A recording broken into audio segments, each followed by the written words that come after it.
مجھے کچھ نہیں ملا سوکھے درخت سے. الا ان حسہ ابن الرسول, یہاں تک کہ رسول کے فرزند نے مجھے حرکت دی اس کے جانے کی. میں کہوں گا کہ کیوں نہیں تم نے حسین کا نام لیا, حسن کا نام لیا. یہاں بھی شجروں کی بات ہو رہی ہے. بھائی شاعر ہے, وہ آڈینس کو جانتا ہے کہ کس چیز پہ بولے گا. جیسے آج کے جو شاعر ہے وہ جانتے ہیں کہ کون سے شعر پہ مجمع بولے گا, اسی حساب کا شعر کو چن کے لاتا ہے. اسے قدو کو معلوم تھا کہ کون سے شعر پہ سامنے والا تل ملائے گا, کون سے شعر پہ سامنے والا تل ملائے گا. اس لیے ایسے کا انتخاب کیا جائے. اس لیے اس نے نام نہیں لیا, تینوں شعر میں کہیں نام نہیں لیا, ابن رسول. اب دوسرا شعر کیا ہے؟ اتیت العشمیہ فلم یجد لی الا ان حظہ ابن الرسول هو ابن المصطفیٰ. پھر سے وہی شجرے کی بات, هو ابن المصطفیٰ کرما وجودا ومن بطن المطہرۃ البتول. اب شاید آپ کو میں ترجمہ کر کے بتاؤں تو آپ محسوس ہوں گے. اس نے دوبارہ کہا کہ یہ ابن مصطفیٰ ہے, یہ ابن مصطفیٰ ہے, مصطفیٰ کا بیٹا ہے, اس کا کرم مشہور, اس کی سخاوت مشہور, اور یہ بطول کے پاک و پاکیزہ شکم سے دنیا میں آیا ہے. بھائی سامنے والا شاعر معلوم ہے, اس کو معلوم ہے کہ جو سامنے بیٹھا ہوا ہے اس کو بتانا چاہیے کہ فاطمہ کون ہے اور حسین کون ہے. اور اس زمانے میں تنہا فاطمہ ایک ایسی خاتون تھی کہ جسے بطول کہا جا سکتا تھا, کسی اور کو نہیں کہا جا سکتا تھا. بطول کی تصریح نہیں کرتا, مگر تصریح کر کے بتاتا تو شاید آپ زیادہ محسوس ہوتے. اب تیسرا شعر سن لیجیے, وَإِنَّ لِحَاشِمٍ فَضْلًا عَلَيْكُمْ كَمَا فَضْلَ الرَّبِيعُ عَلَى الْمَحْمُولِ. دیکھیے شاعر جو ہوتا ہے, دیکھیے شاعر جو ہوتے ہیں وہ تو کوئی بھی آپ شعر دے دو وہ پڑھ کے نکل جائیں گے. ایک طرح کے شاعر. دوسرے ہوتے ہیں تو بندی کرنے والے شاعر, ان کو بس قافیہ ردیف سیٹ کرنا ہے. اور قیامت تو یہ ہے کہ آج کے زمانے میں بغیر قافیہ والے بھی شاعر آ گئے. یہ حقیقت ہے صاحب, حقیقت ہے. قافیہ نہیں ہے مگر شاعری ہو رہی ہے, اور اس سے زیادہ داد تو سامعین کو دینی چاہیے کہ داد بھی ویسی ہی دے رہے ہیں. اس کا مطلب یہ ہے کہ شعور کی کمی شاعر کو تو آئی ہے, سامعین کو بھی ہو گئی. ایک چیز جو شاعری میں خیال یہ رکھا جاتا ہے کہ آپ یہ دیکھیں موضوع کون سا لے کے چل رہے ہیں. موضوع سے اگر آپ اٹک گئے تو جو ادیب ہوتے ہیں یا نقاد ہوتے ہیں وہ سمجھ جاتے ہیں کہ یہ بس بندی کر رہا ہے. غزل میں جو ہے آپ کو اجازت ہے کہ ہر شعر میں آپ اپنی ایک بات مکمل کر دیں, مطلب ہے. اس کے بعد دوسرا مضمون عشق کی بات لے آئیں, ہجر کی بات لے آئیں, وصال کی بات لے آئیں, فراق کی بات لے آئیں, شب فراق کی بات لے آئیں, رت فراق کی بات لے آئیں, یا کسی اور موقع کی بات لے کر چلے آئیں. لیکن کچھ ایسی بھی چیزیں ہوتی ہیں قصیدہ میں, اگر آپ نے کسی کی شان میں قصیدہ کہنا ہے تو آپ اسی کی شان میں لکھتے چلے آئیے, ادھر سے ادھر نہ بھٹکیے. بعض لوگ یہ بھی کہتے ہیں کہ مثال تو ایک ہی ہو رہی ہے تو سب کی ہو جائے گی. نہیں, ٹھیک ہے وہ اپنی جگہ پہ ہے, مگر شاعری کا فن کا حق ادا نہیں ہوگا, آپ کو موضوع لے کے چلنا پڑے گا. اب یہ بدو شاعر جو ہے وہ شاعری کو نہ جانے کتنے غور سے جانتا تھا. اس نے پہلے مصرے میں کیا کہا, سوکھا درخت. درخت سوکھا کب ہوتا ہے؟ باہر کے موسم میں درخت سوکھے گا نہیں. پتجھڑ کے سیزن میں, پائیس کے سیزن میں, خزاں کے سیزن میں, موسم میں پیڑ جو ہے وہ سوکھ جائے گا. اب میں ترجمہ کروں تو شاید آپ محظوظ ہوں گے. اس نے تیسرا شعر پڑھ کے کہا کہ وَإِنَّ لِحَاشِمٍ فَضْلًا عَلَيْكُمْ كَمَا فَضْلَ الرَّبِيعُ عَلَى الْمَحْمُولِ. یاد رکھو یہ بنی ہاشم والے تم بنی امیہ پہ ہمیشہ فضیلت رکھیں گے. یہ بنی ہاشم والے تم بنی امیہ کے لوگوں پر ہمیشہ فضیلت رکھیں گے. بالکل ویسے ہی جس طریقے سے بہار کا موسم پتجھڑ کے موسم پہ فضیلت رکھتا ہے. ایک صلوات پڑھیں پر محمد و آل محمد.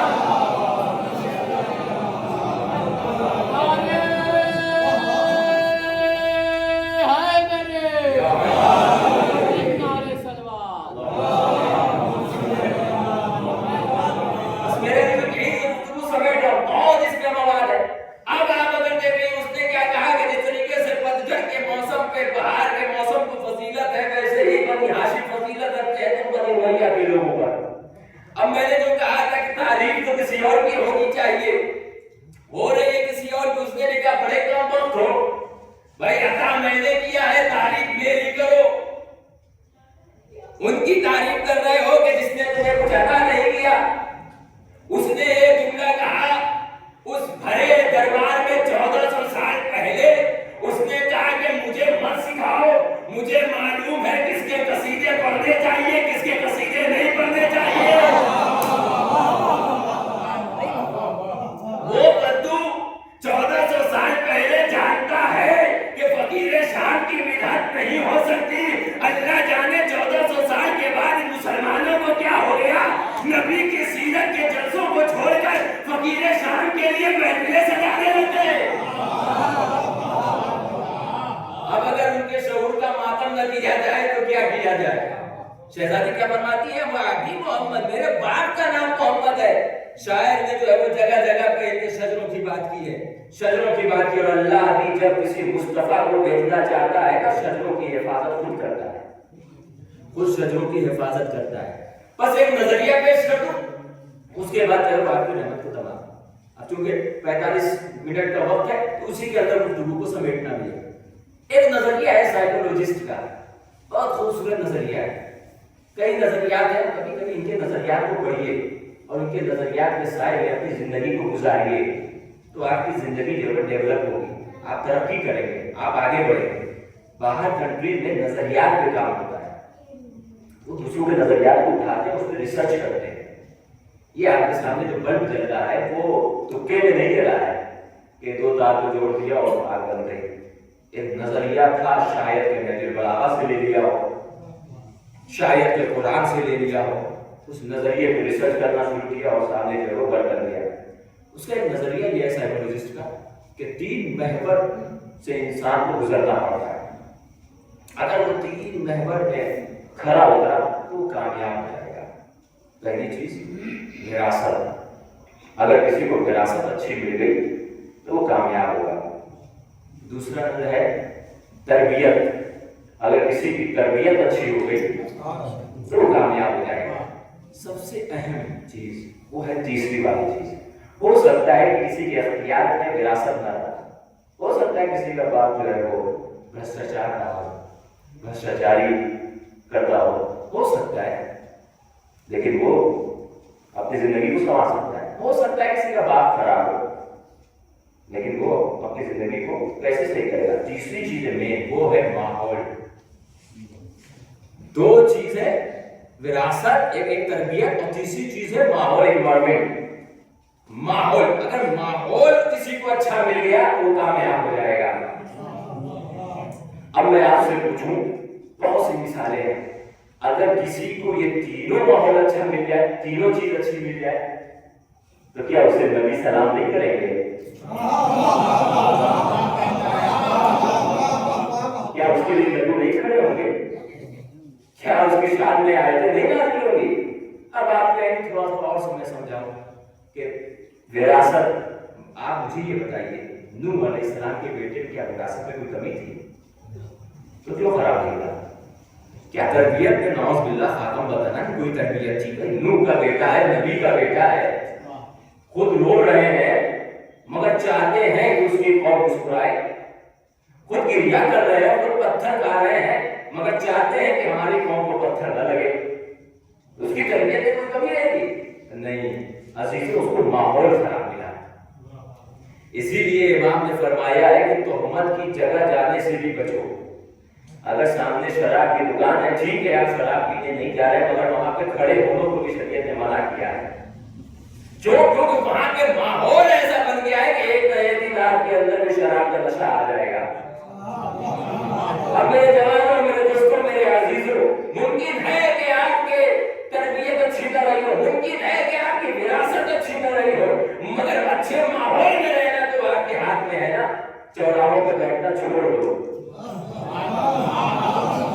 وہ چوراہے کے جہاں پہ 2 طرح کے لوگ بیٹھتے ہیں، غلط والے بھی، برے والے بھی۔ اور کمال تو یہ ہے کہ چوراہا ایک ایسی جگہ ہے آج کے زمانے میں کہ جہاں پہ آپ کو پتا چل جائے گا کہ سامنے والے کے پیٹ میں بات پستی کتنی ہے، وہیں پہ بات سمجھ میں آئے گا۔ فرمایا ہے کہ ماحول میں اچھے ماحول میں زندگی بسر کرو. ایک مثال میں نے آپ کو دیا, 3 میں سے 2 اچھا ملا مگر ایک خراب ملا تو بیٹا بگڑ گیا. یزید کے بیٹے کے بارے میں آپ کا کیا خیال ہے؟ کیا خیال ہے؟ سب آنکھ بند کر کہیں گے کہ وراثت تو بڑی خراب, تربیت تو بڑی گندی, مگر اس نے تخت کو ٹھوکر کیسے مار دیا؟ بھائی سائیکولوجسٹ جو کہہ رہے ہیں نا, اس پہ نظریہ ہے, اس پہ آپ غور کیجیے, سمجھیے. آپ کہیں گے کہ ہاں صاحب یہاں تو ماحول اب اس کو کہاں سے مل گیا اتنا اچھا. بھائی تربیت میں جو کمی جگ ظاہر, وراثت میں جو کمی جگ ظاہر. سب کو معلوم ہے کہ یزید کیسا تھا, اس کی ماں کیسی تھی. سب کو معلوم ہے کہ یزید کا باپ کیسا تھا. سب کو معلوم ہے کہ یزید کا دادا کیسا تھا. سب کو معلوم ہے کہ آئے دن یہ سر کاٹ کے لے کر آتا تھا, خون کی ندیاں بہایا کرتا تھا. سب کو معلوم ہے پھر یزید نے تخت کو ٹھوکر کیسے مار دیا. اسی پہ متوجہ رہیے, کیسے ٹھوکر مار دیا. اب میں کہوں فاطمہ زہرا سلام اللہ علیہا اگر مشیت کو زیر نظر رکھ کے کام کرتی تھی تو جناب زینب بھی وہ ہے کہ جن کو جو امام نے وقت کو مشورہ دے کر آگے بڑھتی تھی. اب اگر زینب کہے کہ یزید تیرے دربار میں ہی مجلس ہوگی, زینب کہے یزید تیرے محل میں ماتم ہوگا, زینب کہے یزید یہیں پہ حسین کا نام لیا جائے گا. عزیزوں اسیروں نے اتنا ماحول بنایا کہ وہ جو یزید کا بیٹا تھا لعنت اللہ علیہ بننے والا تھا, اس نے ٹھوکر مار کے بتا دیا دیکھو وہ تک کہ جو آل محمد کے خون میں ڈوبا ہو اس پہ یزید کا بیٹا کبھی نہیں بیٹھ سکتا. کون سا ماحول دیا میرے عزیزوں کو, ایسا ماحول کہ یزید جو لعنت اللہ علیہ ہونے والا تھا, اس کا بیٹا جو لعنت اللہ علیہ ہونے والا تھا, اسے علیہ السلام یا رضی اللہ عنہ کی طرف کھینچ کر لے کر چلے آئے. اب میں آپ سے پوچھوں کہ فاطمہ زہرا سلام اللہ علیہا نے ان تینوں ماحول میں کیسی زندگی گزاری. وراثت کی بات کیجیے گا, نبی ملا ہے, خدیجہ جیسی ماں ملی ہے, عبداللہ جیسے دادا ملے ہیں, آمنہ جیسی دادی ملی ہے. آپ تربیت کی بات کیجیے گا, کبھی خدیجہ کی آغوش میں, کبھی محمد کی آغوش میں, کبھی ابو طالب کی آغوش میں. اب آپ ماحول کی بات کیجیے گا, یہیں پہ گفتگو تمام کیے دیتا ہوں. ماحول کی بات کیجیے گا تو بس ایک مثال پیش کر دیتا ہوں. حبش سے ایک کنیز آئی تھی, شہزادی نے ماحول ایسا بنا دیا کہ 20 سال میں قرآن کی زبان میں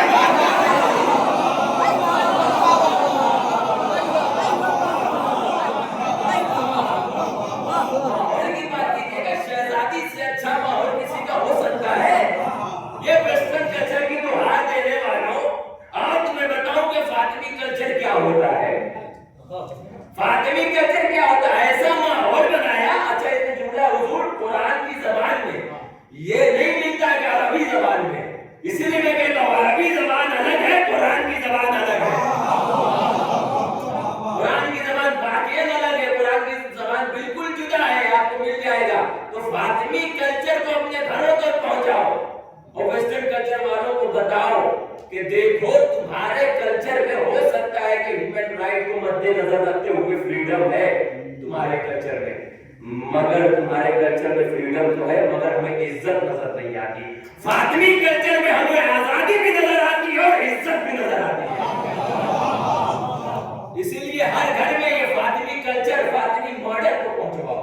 ہر گھر میں یہ چیزیں پہنچنی چاہیے. وہ شہزادی جو چکی پیس رہی ہیں تو قرآن کی تلاوت کی آواز آ رہی ہے, وہ شہزادی کے لوگ گلیوں سے گزر رہے ہیں تو اس در کو سلام کر رہے ہیں, یا کم از کم یاد آ رہا ہے کہ رسول یہاں پر آ کے چھوڑتے تھے, رسول آ کر یہاں پہ لوگوں کو بتاتے تھے کہ یہ فاطمہ کا در ہے. بس میرے عزیزوں, ہجرت کا وقت ہے, ہجرت کا وقت ہے. چونکہ ربط مصائب لینا ہے تو ایران کے بہترین عالم, مفکر, دانشور, اور ہم اپنی زبان میں ذاکر بھی کہتے ہیں, استاد رضا علی رضا پناہیان, ان کی روایت میرے سامنے سے گزری جس میں ایک گوشہ فضائل کا ہے اور وہ مصائب بھی دوسرے حصے میں آ جائے گا. ہجرت سب کو معلوم ہے نا, رسول نے اپنے بستر پہ مولا کائنات کو سلایا. میں ہجرت کی بات نہیں کرنا چاہتی ہوں کیونکہ آپ کی عمل سے اتنی ہوتی ہے کہ آپ ہجرت کو کئی بار سن چکے ہوں گے.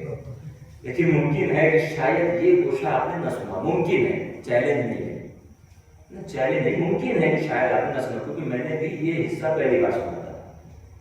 وہ عرض یہ کرتے ہیں کہ جب ہجرت کر کے رسول پہنچ گئے کہ مولا کائنات سے بولا کہ آپ جو ہے وہ اہل خانہ کو لے کر آئیے گا. امام علی علیہ السلام لے کر چلے. رسول وہاں پہ انتظار کر رہے ہیں. کہتے ہیں کہ امام علی علیہ السلام جب لے کے چل رہے تھے مشرکوں کو خبر ہو گئی کہ یہ امام علی علیہ السلام جو ہے وہ رسول کے اہل و عیال کو لے کر جا رہے ہیں. تو ایسا ہے کہ ان کی بیٹی فاطمہ کو اسیر کر دیا جائے. اور جب یہ خبر سنیں گے تو وہ جو ہے رسول خود بخود چلے آئیں گے. ایک فضائل کا گوشہ, اس کے بعد جو ہے وہ مسرت ہے. امام علی علیہ السلام کے جب کانوں میں یہ بات پہنچی تو انہوں نے کہا ٹھیک ہے, علی کے ہوتے ہوئے فاطمہ کو کوئی اسیر کرے. اب میرے عزیزو سنیے گا, امام علی علیہ السلام جو ہے وہ اپنے رہبار سے نیچے اترے, نیام سے تلوار کو نکالا, ذوالفقار حیدری کو لے کے فاطمہ کے محل کے چاروں طرف ٹہلنے لگے. مشرکوں میں ہمت نہیں کہ ایک قدم آگے بڑھائے. اب مشرکوں کے ایک جتھے نے چاہا کہ کسی طریقے سے حملہ کرے. امام علی علیہ السلام نے ایسی زد ماری کہ مشرکوں کے جو ڈھیر تھے وہ پیچھے کے پیچھے چلے گئے, اور اتنے پیچھے چلے گئے کہ وہ واپس نہ آ سکے. اب یہیں پہ ایک جملہ ہے میرے عزیزوں, اور اپنے آپ کو فخر و مباحات کی وادی میں گم کر دیا کیجیے کہ آپ کو شہزادی بھی ایسا ملا اور آپ کو بادشاہ بھی ایسا ملا. کہ دنیا میں کسی کو ایسا نہیں ملا. شہزادی تو محفوظ, اب ابھی شادی نہیں ہوئی ہے, ابھی کمسن ہے شہزادی, ابھی شادی نہیں ہوئی ہے. امام علی علیہ السلام نے تلوار کو نیام میں رکھا, اور رکھنے کے بعد شہزادی کے محل کے قریب آئے, اور آنے کے بعد کہا کہ سیدہ آپ کو ڈر تو نہیں لگا. جملہ سنیے گا, سیدہ آپ کو ڈر تو نہیں لگا. خوبصورت جملہ کہا شہزادی نے, وہی آپ کو جذبہ ایمانی کو ابھارے گا. سیدہ آپ کو ڈر تو نہیں لگا. سیدہ نے کہا کہ جس کے پاس علی ہو اسے ڈر نہیں لگتا.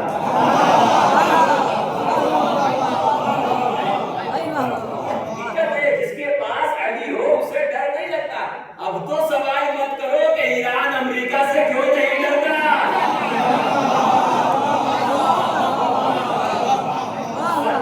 اسلامی ممالک ہیں, ان میں آپ اذانوں میں غور کریں گے تو اذانوں میں علی نہ پائیں گے. ایک ہی ملک ہے کہ جس کی اذانوں سے 3 مرتبہ اشہد ان لا الہ الا اللہ کی آواز آتی ہے. اسی وجہ سے ایران جو امریکہ سے نہیں ڈرتا کیونکہ اس کے پاس علی ہے. اب میں نے بھی کسی موقع پہ ایک شعر اشعار کہے ہیں, میں کہیں پڑھ کے جو ہے وہ مسائل کی طرف چلے جاتا ہوں. آج تک کوئی علی والوں کے جیسا نہ ملا. آج تک کوئی علی والوں کے جیسا نہ ملا. سر تو کٹتا ہے مگر سر کبھی جھکتا نہ ملا. سر تو کٹتا ہے مگر سر کبھی جھکتا نہ ملا. اور یہ دیکھیے گا آپ کو کیا ملا حیدر سے بغاوت کر کے. آپ کو کیا ملا حیدر سے بغاوت کر کے. آپ کو آج تک ایک اچھا خلیفہ نہ ملا. آپ کو کیا ملا حیدر سے بغاوت کر کے. آج تک آپ کو ایک اچھا خلیفہ نہ ملا. اور بات یہ ہے نہیں تم ڈرتے ہو امریکہ سے, ارے بات یہ ہے کہ علی ساتھ میں مولا نہ ملا. بات یہ ہے نہیں کہ تم ڈرتے ہو امریکہ سے, بات یہ ہے کہ علی ساتھ میں مولا نہ ملا. واقعی اگر علی ہوتا کسی کے پاس غزہ فلسطین کے لیے آگے بڑھتا, اگر کسی کے پاس علی ہوتا اور واقعی علی کی ولایت ہوتی کما اقرو, تو کوئی آگے بڑھتا. ایران آگے بڑھ کے بتا رہا ہے کہ ہم علی کے چاہنے والے ہیں. تھیوری بھی ہے, پریکٹیکل بھی ہے. بس یہ ہجرت ہو رہی ہے. ظاہر ہے کہ رسول کی امانت ہے نا فاطمہ زہرا سلام اللہ علیہا. جب رسول انتظار کر رہے ہیں اور بار بار دیکھ رہے ہیں اب قافلہ نزدیک آئے گا, اب قافلہ نزدیک آئے گا, اب بہت مختصر میں مسائل کروں گا تاکہ جو ہفتے گریا بھی ادا ہو جائے، اور ایک باپ نے جو ہے وہ بیٹی کے لیے فرش غم کو بچھایا ہے۔ میں ایک چیز کیا کرتا ہوں کہ جب نعمت چھن جاتی ہے نا تب نعمت کا احساس ہوتا ہے۔ یقیناً مولوی صاحب جانتے ہیں کہ والد مرحوم کی کیا خدمات تھیں، ہمیں بھی نہیں معلوم تھا کہ یتیمی کسے کہتے ہیں، لیکن جب باپ کا سایہ دنیا سے اٹھا، ٹھیک ہے 40 دنوں تک گھر میں مہمان ہوتے ہیں، تسلیاں دینے والے لوگ موجود ہوتے ہیں، مگر 40ویں دن کے بعد کوئی نہیں پوچھتا کہ بیٹا کس حالت میں ہے۔ یتیمی اسی کو کہتے ہیں کہ جب باپ ہوتا ہے نا تو کانٹے ہوں تو بھی چھپتے نہیں ہیں، اور باپ جب نہیں ہوتا تو کانٹے نہ ہوں تو بھی چھپتے نہیں ہیں۔ یقیناً نعمت کو چھن جانے کے بعد احساس ہوتا ہے۔ ایک پیغام بھی ہے اس مجلس فاطمی کے ذریعے سے، اللہ نے آپ کو ماں جیسی نعمت عطا کی ہے، یہ حسنین کی ماں کی مجلس ہے۔ اللہ نے آپ کو باپ جیسی نعمت عطا کی ہے۔ ہمارے پاس اتنے آئیڈیل موجود ہیں، اتنے نمونے موجود ہیں۔ ماں کا احترام کیجیے، باپ کو سمجھیے، باپ کی عظمت کو سلام کیجیے۔ باپ وہ ہوتا ہے کہ جو کبھی بھی آپ دیکھیے گا آپ کو تاریخ میں اگر ایسا بات ہو جائے، باپ جو ہے وہ کبھی بھی اپنے لیے مکان نہیں بناتا، باپ جو ہے وہ ہمیشہ اپنے بیٹوں کے لیے مکان بناتا۔ جب بھی پوچھو شادی ہو گئی، بیٹے ہو گئے، پوچھا گھر کیوں بنوا رہے ہو؟ گھر بنوا دے کہ بیٹوں کے کام آئے گا۔ عزاداروں، جو آپ کے لیے چھت بن رہا ہے آپ اس چھت کو گرانے کی کوشش نہ کرو، امانت ہے نا۔ بیوی فاطمہ زہرا سلام اللہ علیہا رسول کی امانت ہے۔ امام علی علیہ السلام نے منگل کے ہاتھ کو پکڑا اور رسول سے ایک جملہ کہا کہ نبی خدا یہ آپ کی امانت آپ کے حوالے۔ اللہ اکبر! جب یہ میں نے جملہ سنا تو فوراً میرا ذہن ایک امانت کی طرف اور چلا گیا۔ یہی فاطمہ ہے، یہی علی ہے۔ علی کے ہاتھ میں فاطمہ کا لاشا ہے۔ قبر کی طرف جب آگے بڑھے تو قبر سے دو ہاتھ پر گزار ہو گئے۔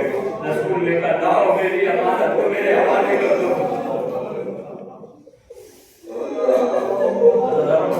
گریا کا مقام ہے، میں صرف ایک روایت پڑھوں گا، پہلے اس کو واضح کر دوں کہ امام علی علیہ السلام نے جب وہاں پہ امانت دے رہے تھے، امام علی علیہ السلام مسکرا رہے تھے، لیکن جب یہاں پہ امانت دے رہے تھے نا تو یہ کہنے کے بعد علی صرف یہ جملہ کہہ پائے، اس کے بعد کوئی جملہ نہیں کہہ پائے، کوئی جملہ نہیں کہہ پائے۔ جب امانت کو فاطمہ زہرا سلام اللہ علیہا کو آغوش قبر کے حوالے کیا تو علی نے صرف ایک جملہ کہا، نبی خدا یہ امانت خود بتائے گی کس کے ساتھ کیا ہوا ہے۔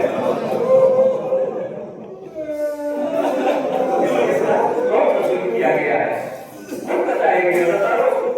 آپ کہیں کہ مولا کائنات کیوں نہیں بتاتے نبی خدا فاطمہ کی یہ مصیبت گزر گئی؟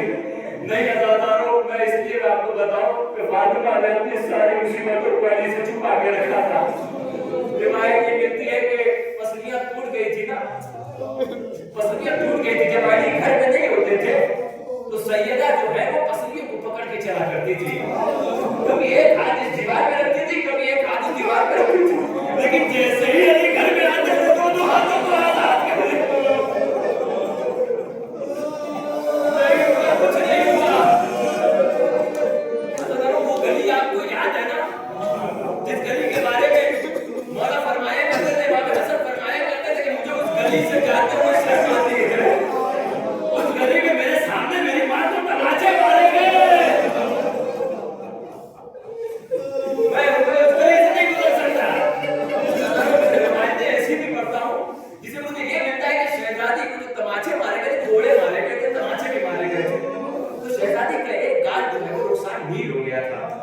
جب علی سے بات کرتی تھی نا اس رخسار کو دیوار کی طرف کرتی تھی۔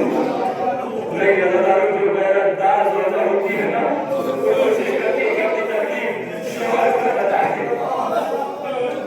علی سے زیادہ درد مند کوئی ہوگا، علی سے زیادہ کوئی بہادر ہوگا؟ آپ کو معلوم ہے نا، میں بس یہ پڑھ کے میں روایت کرتا ہوں، آپ کو معلوم ہے نا جب امام علی علیہ السلام کو زبردستی لوگ لے کر بچانے کے لیے شہزادی 18 سال کی ہے، 18 سال میں ضعیفہ ہو گئی، ضعیفہ ہو گئی. یہ رونے کے لیے کم ہے کیا کہ جس در پہ نبی سلام کرتے تھے اسے آگ لگا دیا گیا. شہزادی بولے تم اس در کو آگ لگاؤ جس پہ نبی سلام کرتے تھے؟ جواب ہے ہاں ہاں اس در کو ہم آگ لگا دیں گے. اور اس در کو آگ لگا دو گے جس میں ابو الحسن رہتے ہیں کہ ہاں اس در کو آگ لگا دیں گے. عزاداروں جب علی کو لے کر جانے لگے تو مجھے تاریخ میں یہ ملتا ہے کہ علی جو ہے اپنی کمر میں کمر بند باندھتے تھے، ایک پٹکا باندھتے تھے.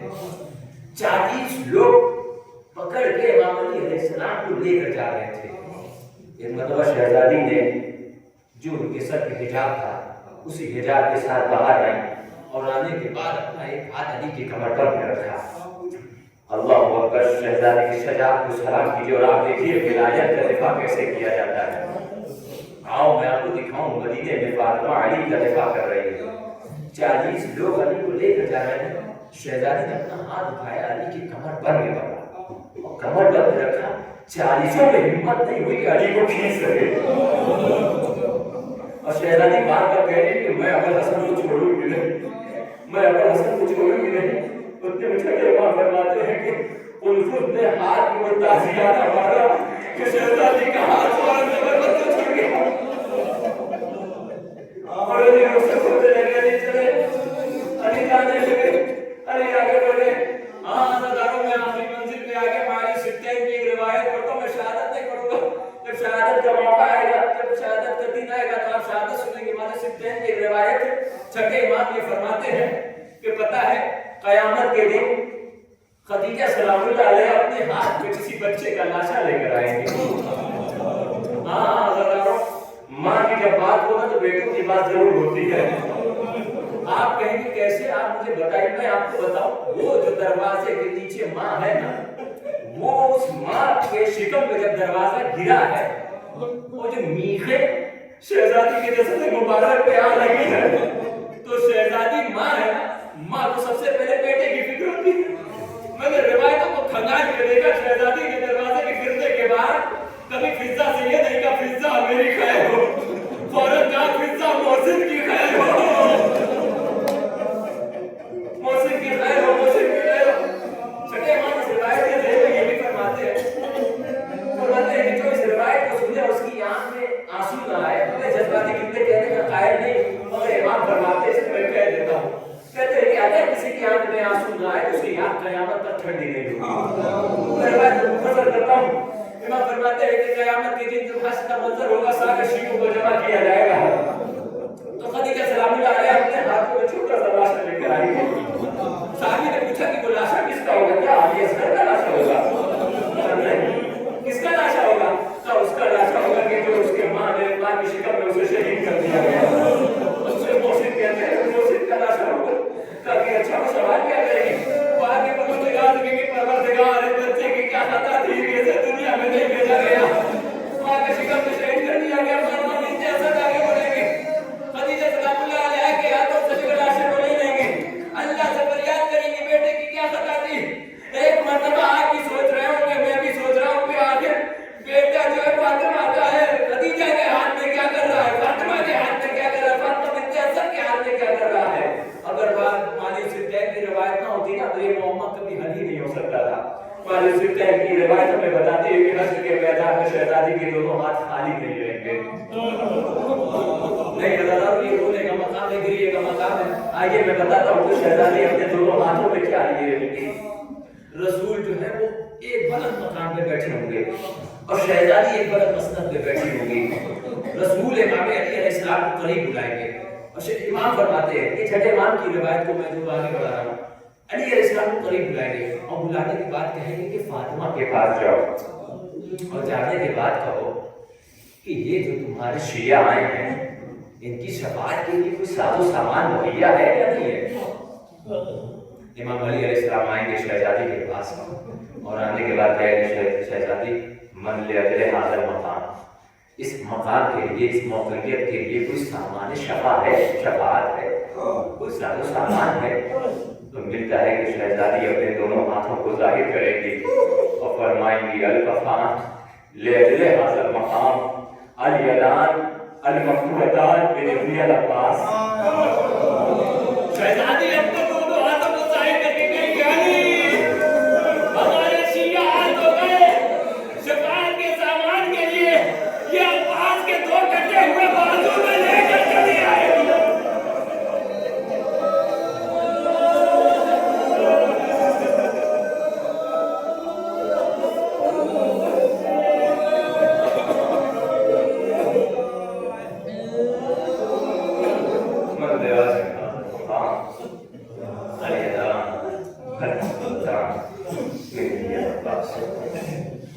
سيعلم الذين ظلموا أي منقلب ينقلبون ربنا تقبل منا إنك أنت السميع العليم اللهم إني أسألك بحق محمد وأنت المحمود بحق علي وأنت الأعلى بحق فاطمة وأنت قادر السماوات والأرض بحق الحسن وأنت المحسن بحق الحسين وأنت قدير الإحسان پروردگار تجھے محمد والے محمد کا واسطہ ہماری اس قلیل عبادت کو قبول کرنا ہمارے لحاظ محمد والے محمد کا واسطہ جہاں جہاں بھی پریشان ہیں ان کی جان مال عزت آبرو کی حفاظت کرنا ان کے پریشانی دور کرنا ہمارے لحاظ محمد والے محمد کا واسطہ جو مریض ہیں انہیں شفاء کامل و عاجل ہے ہمارے لحاظ محمد والے محمد کا واسطہ جہاں جہاں بھی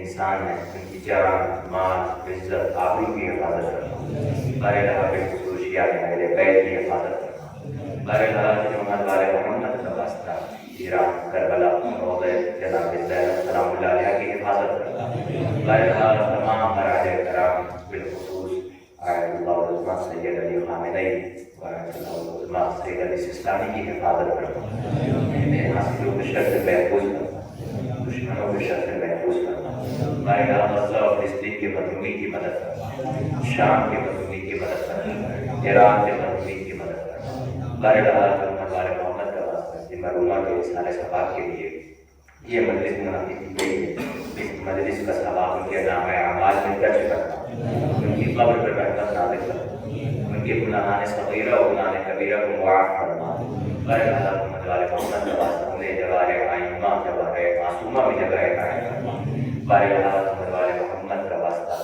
جنت البقیع میں عالیشان روضہ تعمیر کرنا ہمارے لحاظ محمد والے محمد کا واسطہ ہماری ساری دعاؤں کو رد کر دینا بے عوض اس دعا کے یوسف زہرا امام زمانہ عجل اللہ تعالیٰ کو جو شریف کے ظہور میں تعلیم کرنا اور ہمارا شمار ان کے نام سے مدد کرنے کا گزارش ہے کہ یہ مرتبہ سورہ حمد اور 3 مرتبہ سورہ توحید کی صلاح کرنا ہے مرحومہ مریم مرتبہ لیکن مرحوم سے حسن کی دشان سے کوئی شامل